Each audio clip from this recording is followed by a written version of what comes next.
সুড়ঙ্গের সময় আমরা যখন আসলে 5 জনকে অ্যারেস্ট করেছিলাম, তারপরে তারা তো জেলে চলে গিয়েছিল, 5 জন ছেলে অ্যারেস্ট হয়েছিল, এর মধ্যে 2 জন পাইরেসি করেছিল আর বাকিরা শেয়ার দিয়েছিল আসলে। তারপরে তাদের মা বাবা আমাদের কাছে আসে, আমাদের অফিসে আসে, শাকিল ভাইয়ের সাথে দেখা করে যে আমাদের ছেলেরা ভুল করে ফেলছে।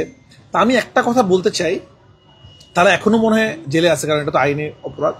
অনেকে বুঝে না বুঝে বিভিন্ন রকমের সিনেমার ক্লিপ, বিভিন্ন লিঙ্ক শেয়ার দেন। আমার কাছে একটা জিনিস আছে, যে কোনো সিনেমা হতে পারে আসলে, যখন এটা আইনি পদক্ষেপ যখন নেওয়া হবে, তখন কিন্তু যে মানুষটা এটা শেয়ার দিয়েছেন সেও কিন্তু এটা আয়ত্তে পড়বেন।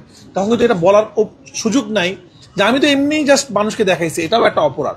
কারণ আমার মনে আছে যখন আমাদের কাছে সুড়ঙ্গর পরে এই ওনার ফ্যামিলি এসেছিল, যে আমাদের এবং অনেক ডিরেক্টর আমাদেরকে ফোন দিচ্ছিল যে মিরপুরের থেকে একজনকে অ্যারেস্ট করা হয়েছিল, শাহবাগ থেকে একজনকে অ্যারেস্ট করা হয়েছিল। তো আমরা চাই না কোনো নিরপরাধ মানুষ ভুল করে ফেসে যাক। এটা আমরা বারবারই বলছি, আপনার পেজে কোনো লিঙ্ক আপলোড করবেন না, এটা দণ্ডনীয় অপরাধ, এখানে সাবধানে থাকবেন। এবং আমি বিশ্বাস করি যারা বাংলা সিনেমা ভালোবাসেন, বাংলা সিনেমা দেখেন, তারা চুরি করে সিনেমা দেখবেন। তারা সিনেমাকে ভালোবাসে, তারা সিনেমা, যারা ওইরকম কপি সিনেমা দেখতে চায় তারা কোনোদিন সিনেমা হলে আসে না।